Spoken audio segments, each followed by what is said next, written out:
I learned by reading a book by Wayne Dyer years ago that we shouldn't be trying to control everyone around us, that it's really everything and everyone are out of our control. And I realized that I had been doing everything in my power to control every aspect of my life and all of the people around me. And coming to that realization was kind of shocking. But Wayne Dyer had recommended a certain process to overcome thinking and behavior patterns and to go through the change. And what he recommended that was really important was to use mantras.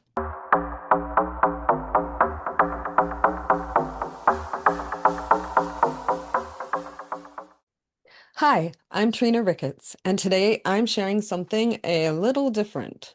Instead of my regular podcast, I wanted to give you one complete lesson from my new Confidence Reboot course. Over the next several months, I'll be sharing some powerful tools designed to help you rebuild confidence, improve intimacy, and change the way you see yourself after life's challenges. But before we can create lasting transformation, we have to build the right foundation. That's exactly what Confidence Reboot is about.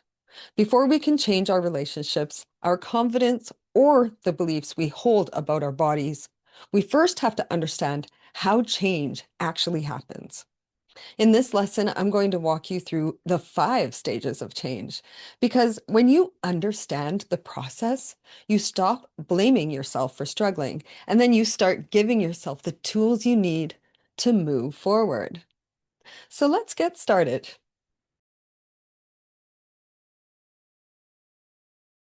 So before you begin the program, I really hope that you watch this video because it is about how to change. You're in this program because something isn't working and you really feel the need that you have to do something to change. And everyone around you and the world around you isn't going to change. So if you want something to be different in your life, it's really your responsibility to make change. And how change happens? Well, it starts with the most important ingredient, which is hope. You have to have hope that you can change, because if you're hopeless, then it's impossible. So start with hope to give yourself that open mind that maybe change can really happen. And that will give you what you need to get started on this journey. Now, there's basically like 5 steps to change, or 5 aspects of change. The first is witnessing your emotions. So, whatever behavior that you want to stop doing, and I'm going to use a behavior of my own that I wanted to stop doing to demonstrate this process. I learned by reading a book by Wayne Dyer years ago that we shouldn't be trying to control everyone around us, that it's really everything and everyone are out of our control. And I realized that I had been doing everything in my power to control every aspect of my life and all of the people around me. And coming to that realization was kind of shocking. But Wayne Dyer had recommended a certain process to overcome thinking and behavior patterns and to go through the change. And what he recommended that was really important was to use mantras. And mantras are like a phrase or a sentence that you repeat inside your head at those moments when you catch yourself doing something that you don't want to do anymore. So in my case, I didn't want to keep trying to control everyone around me. So the first thing I had to do was create a mantra, of course, which my mantra I created was, I release myself from the obligation to control others. And that worked for me because I really felt obligated to control people. I felt like their lives are a mess if they don't listen to me, and I knew better than them what was best for them, which is very arrogant in retrospect. But at the time, I was doing it unconsciously and didn't even realize it until I sat and examined, why do I feel like I need to try and control everyone around me and everything? And so releasing myself from the obligation to control others, that just made sense for me. And it also kind of made me laugh at myself because I was like, who do I think I am? So that was my mantra. And then getting into the first phase of change, step 1, witness the emotions. So whenever I started to behave like controlling towards people or things in my life, My first step was to recognize it and be able to say, I'm doing it again. Oh my God, I'm doing it again. In the middle of telling my partner or my children or somebody what they should do with passion, because they better do it, or trying to manipulate someone into doing what I want by crying or by shaming them or trying to make them feel bad. Those kinds of things, those kinds of controlling behaviors, which I had engaged in up to that point without even realizing it. I started to notice those behaviors and I witnessed the emotions that went with those behaviors. And that's really key. You have to be able to recognize what emotions am I having in those moments when I'm doing whatever it is, the behavior or thinking pattern that you don't want to do anymore. What are those emotions? And for me, those emotions were anxiety, anger, frustration. And so whenever I started to get that tight anger, frustration, anxiety feeling, I was also often accompanied by one of my, you know, attempts to control something or someone. So that was the first step. And at that step in the process, no change is happening yet. You're only witnessing it, you're only recognizing it. And obviously, you have to recognize what you want to change if you want to change it. So it's the very first step. The next step is when change begins, but people don't really notice it yet.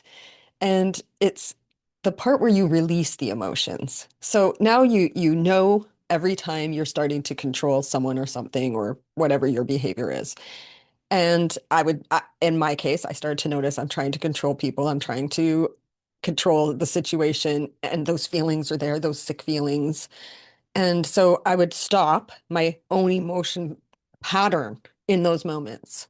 I would, in the middle of trying to control someone, say to myself, I'm doing it again. I want to stop. And I would just release those tightened feelings of wanting to control.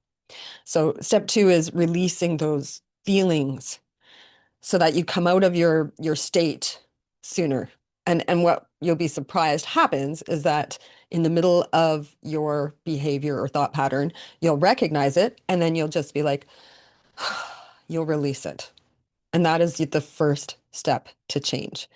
And it'll get easier and easier, and you'll release it faster and faster. At first, you might not be able to release it right away. It'll come afterwards, maybe even a little while afterwards, letting that out so that you don't carry that anger into the next day or the next week or whatever it is that you're feeling. Don't carry it, just let it go because you know this is a behavior you want to change.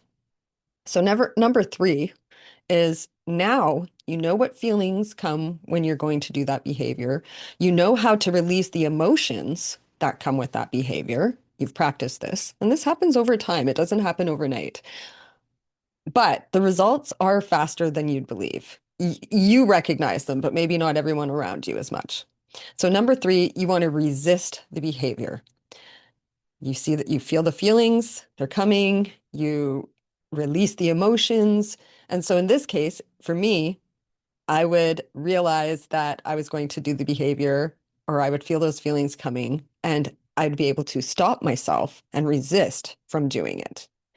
And it can be hard, believe me. But this is where the mantra comes in, especially. So the mantra, when you witness the emotions in step one, you say, I release myself from the obligation to control others, or whatever your mantra is. You say it over and over in your head whenever you recognize yourself doing the behavior. In step two, you say your mantra as you release your emotions. I release myself from the obligation to control others. And then in step three, you say your mantra in an attempt to control yourself and stop yourself from the behavior that you're trying to resist. And so you start your mantra and stop yourself if you can and resist that behavior. And this is when, change is really beginning to happen rapidly because even though it might be really difficult to hold your tongue or to stop yourself or to just let things go or whatever it is, for me, it was just let things go, just let people control their own lives, just, accept what happens. I don't need to control it. And when I was able to start actually resisting the behavior that went with my controlling ways, that was extremely liberating. Now, step four is when you assimilate this new behavior into your life, and it becomes so normal that you start to realize you don't need your mantra as much anymore.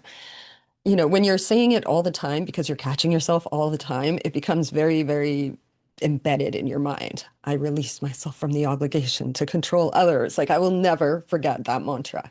And at the assimilation stage, that's when I realized, wow, I hardly ever have to say that anymore. I'm not trying to control everything and everyone anymore. So that's a really empowering phase to be in. And step five is really just maintenance because none of us are perfect and we'll often fall back into our old behavioral patterns and our old emotional patterns if we don't keep on top of it. The best thing about this practice, this method of change, is the mantra because even 2 years down the road, suddenly I'm in the middle of trying to control something or someone, and I think to myself, I'm doing it again. I release myself from the obligation to control others. I release myself from the obligation to control others. And my mantra will get me through. And so the maintenance is to catch ourselves when it happens again in the future after we've already assimilated it, because it will, because we're not perfect. And then trying to keep on track with the original plan of resisting those behaviors and thought patterns. So now you know how change happens. Keep that in mind as you go through this program. I hope you enjoyed that lesson. As you can see, Confidence Reboot isn't about quick fixes or empty motivation. It's about building the mental foundation that makes real change possible. Throughout the course, we dive deeper into self-talk, subconscious beliefs, body confidence, finding out who you truly are, and practical exercises that help you become the person that you want to be from the inside out. Whether your goal is to feel more confident in your body, improve intimacy, or simply stop being held back from old beliefs, everything starts with this foundation. If you'd like to continue, you'll find the full Confidence Reboot course linked below. And if this lesson helped you, I really appreciate it if you'd subscribe, leave a comment, and share it with someone who could use a fresh start. Thanks so much for watching, and I'll see you in the next video.